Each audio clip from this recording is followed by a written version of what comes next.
Brian Ross, ABC News, Good Morning America. I don't know if you've heard any of this today or not. Doesn't much matter. You haven't heard me comment on it.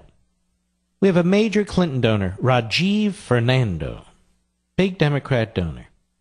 No national security background whatsoever, and he gets a very cushy appointment, very important appointment involving national security. I want you to hear a few minutes of the report, then I want to comment on it because I think this is incredibly important. Cut 5, go. The newly released State Department emails being made public here this morning reveal how Undersecretary of State Hillary Clinton, a major donor to the Clinton Foundation, was put on a sensitive government security advisory board, even though he had no known experience in the area.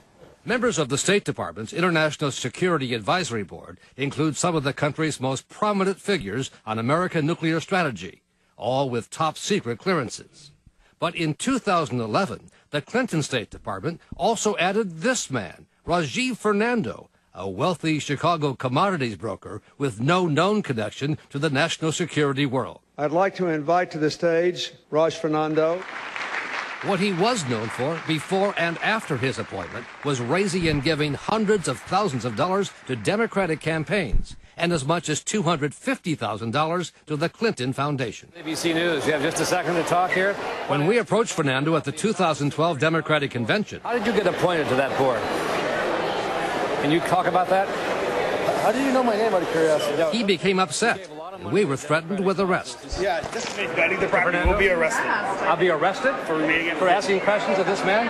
Please leave. But now the new set of State Department emails, obtained after a lawsuit brought by Citizens United, reveals the role of Clinton Chief of Staff Cheryl Mills in appointing the big donor, with a senior career official using the shorthand S, a common reference to Secretary Clinton. The true answer is simply that S staff, Cheryl Mills, added him. Raj was not on the list sent to S. He was added at their insistence. I don't know who will be giving money. At her confirmation hearing, Clinton vowed foundation donors would not receive special treatment. That will not influence, it will not be in the atmosphere. The new Clinton emails also show that when ABC began asking questions about the appointment of Fernando in 2011, top Clinton aide Cheryl Mills asked the press officer to stall for 24 hours. The very next day, Fernando submitted his resignation from the prestigious board. The Clinton campaign declined to comment on our story, and the State Department said it's not unusual for the Secretary's Chief of Staff to play a role. As for Fernando, he has continued to raise big dollars for the Clinton campaign and has given more than $1 million to the Clinton Foundation. In fact, he'll be one of her superdelegates at next month's convention, Amy. And that's that. Right, folks? That's that.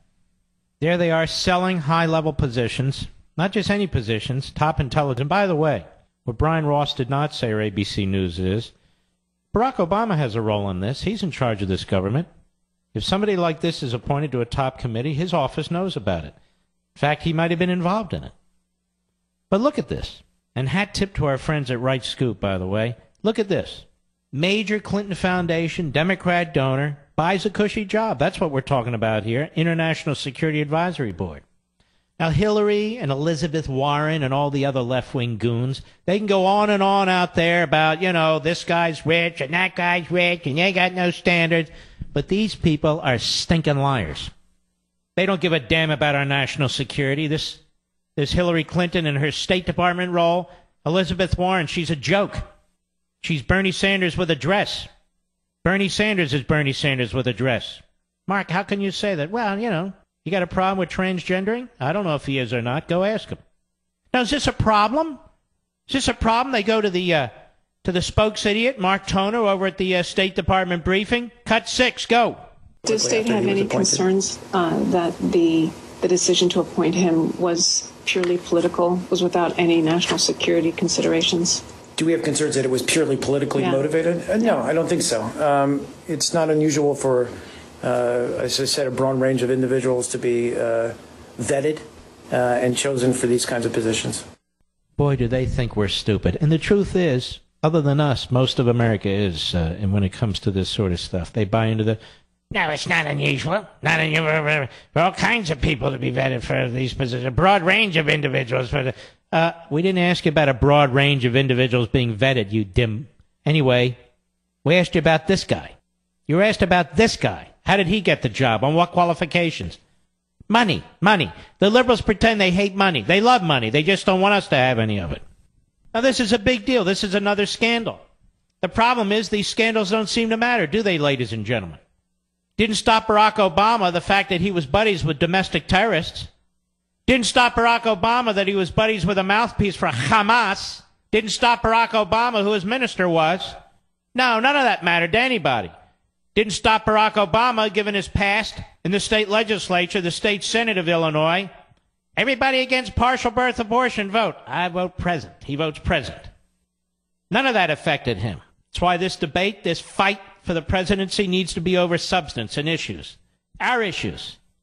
Our issues can win. Our issues have won in the past. The last Republican to win 2 massive landslides was one of us, a conservative. And by the way, an articulate conservative. Yeah, well, that's not going to happen this time, is it? Well, what do you think about this? This is amazing to me. Absolutely amazing to me. You know, I'm like the rest of you. When I talk to family and friends, we're very dejected about what's going on. Very dejected. We're not sure what to do about all this. We know that Hillary needs to be stopped. We know that the Supreme Court is crucial because it's in play. But then I have to hear this protectionist tariff crap. I need Bernie Sanders guys to vote for me. Bernie Sanders people, the nuts of the nuts. We need them to vote. I'm reaching out to them, not the conservatives, not the Cruz people. I'm reaching out to them, you see, because we agree on trade. I'm going, you agree on trade, then you reject capitalism. This from a billionaire.